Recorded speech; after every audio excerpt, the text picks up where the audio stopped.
ìjà social media èèyàn kì í parí ẹ̀ o tó o bá ti gbé mi wá social media ó di gbére o tó o bá ti gbé mi wá kò dẹ́ ń ṣèmi nìkan tó o bá ti gbé àwọn èèyàn wá sí social media ó di gbére ìwọ tó sọ pé can you settle with Ìyábọ̀ Òjó táyé bá ń jáyé tọ́run bá ń jí ọ̀run gbogbo ọmọ tó jáde lára ẹ ló máa pàdé àgbákòkò tó jáde láyé ọ̀run á ba tiẹ̀ jẹ́ ayé á ba tiẹ̀ jẹ́ àwọn tó nílé ayé á ba tiẹ̀ jẹ́ gbogbo ohun tó fayé ẹ kójọ ló máa tán lójú ẹ̀mí ẹ̀ ìwọ tó sọ pé can you settle with Ìyábọ̀ Òjó orúkọ ẹ á bàjẹ́ orúkọ àwọn ọmọ ẹ á bàjẹ́ wàá rí wàhálà nílé ayé ẹ ìwọ tó sọ pé can you and Ìyábọ̀ Òjó gbogbo bó bá ṣe ń le nílé ayé ò ní le bá gbogbo àwọn ọmọ ẹ wọ́n máa pàdé ìṣẹ̀dá bí Ìyábọ̀ Òjó nínú ìrìn àjò ayé wọn gbogbo ohun tí Ìyábọ̀ Òjó ṣe fún àwọn ọmọ mi tó ṣe fún ọkọ mi tó ṣe fún iṣẹ́ mi tó ṣe fún gbogbo ohun tí mo fẹ́ràn jù láyé tó ṣe fún ìyá àti bàbá mi gbogbo ẹ̀ ló máa ṣẹlẹ̀ sí ẹ nílọ́pọ̀lọpọ̀ Ìyábọ̀ Òjó kì í báyàn jà náà Ìyábọ̀ Òjó máa ń ba ayé èèyàn jẹ ni ṣé Ìyábọ̀ Òjó bá bàbá Ìjẹ̀ṣà jà ni ṣé Ìyábọ̀ Òjó bá Naira Marley jà ni ìwọ tó táìpù kìíní yẹn ò ní gé èèyàn ìyàtọ̀ wà láàrin kéèyàn méjì bára wọn jà ìyàtọ̀ wà láàrin kéèyàn bà tèèyàn jẹ́ Ìyábọ̀ Òjó máa ń ba ayé èèyàn jẹ́ ni Ìyábọ̀ Òjó àwọn èèyàn bè someone asked me today pé báwo lọ̀rọ̀ èmi àti Ìyábọ̀ Òjó ṣe bẹ̀rẹ̀ mo ní báwo lọ̀rọ̀ Ìyábọ̀ Òjó àti Ìjẹ̀ṣà ṣe bẹ̀rẹ̀ mo ní báwo lọ̀rọ̀ Ìyábọ̀ Òjó àti Naira Marley ṣe bẹ̀rẹ̀ ẹni yẹn dákẹ́ lọ ni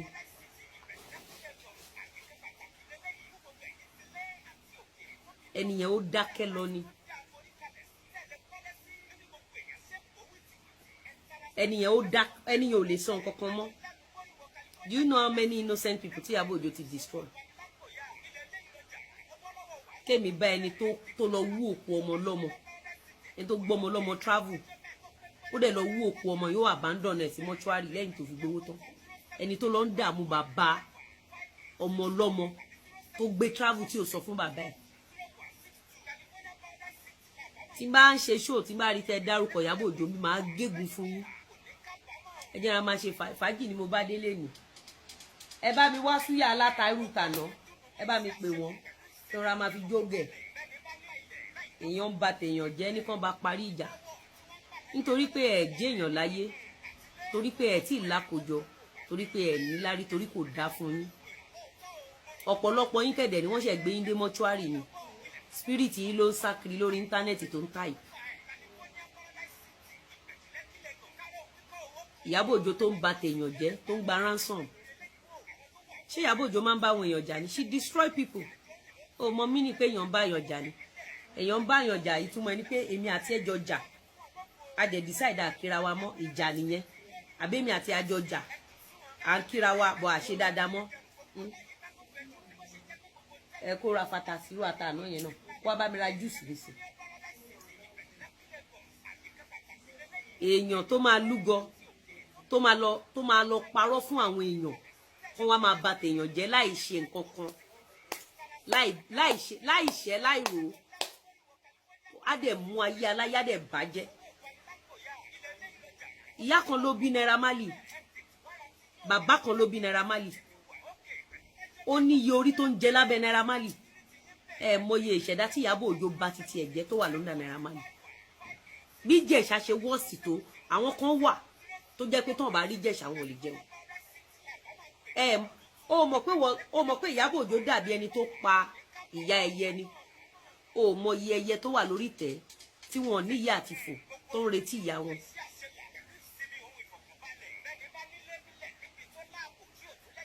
àìmọye ìkà kan ti ṣe fún mi tí mo gbójú náà èyí olórí burúkú Dayọ̀ Amusa yẹn ọjọ́ tó ṣèkà fún mi ṣé mo jáde ṣé mo sọ ṣé mo búlì ẹ̀ ṣé mo rányàn sí ṣé mo lọ instigate àwọn èèyàn sí kí Ìyábọ̀ Òjó mú ẹ̀ṣẹ̀ kan tí Lizzy Anjorin tó ṣe fún kó mu wá bí Dayọ̀ Amusa ṣe ṣẹ̀mí tó láyé àti lọ́run mi ò sọ nǹkan kan nǹkan tó ń pè lọ́mọlúàbí nìyẹn nǹkan tó ń pè lénìyàn Ọlọ́run nìyẹn mo ti wò pé Dayo Amusa ò jẹ́ nǹkan kan nínú ayé Dayo Amusa ò tó èékánná ẹsẹ̀ mi ò dẹ̀ kì í ṣe mi ò sọ fún ẹ̀dá Ọlọ́run kankan Ìyábọ̀ Òjó tó máa ti torí pé ó fẹ́ gbowó lọ́wọ́ ẹ á dẹ̀ lọ parọ́ fún gbogbo àgbáyé against èèyàn kan ṣoṣo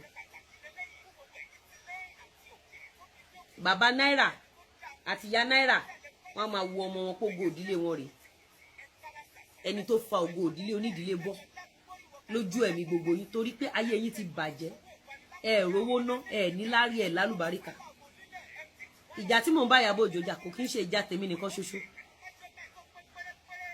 gbogbo abiyamọ tó bá dẹ̀ fẹ́ jẹun ọmọ tó fẹ́ jèrè ọmọ ẹ̀ it is your duty kó kọ̀yìn sí Ìyábọ̀ kí Ìyábọ̀ Òjó kó ṣe needful Ìyábọ̀ Òjó can come online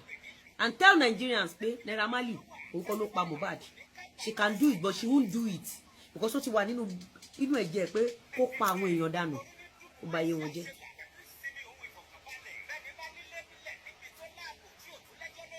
Ìyábọ̀ Òjó can come online and tell the whole world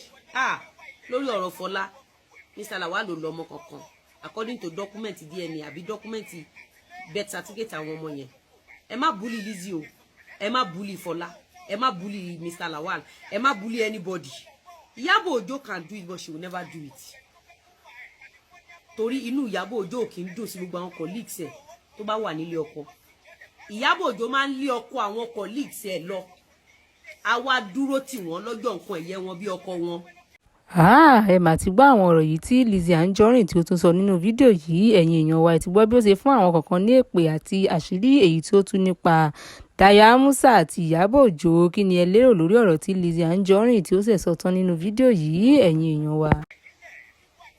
lórí burúkú ọmọ lábòlábò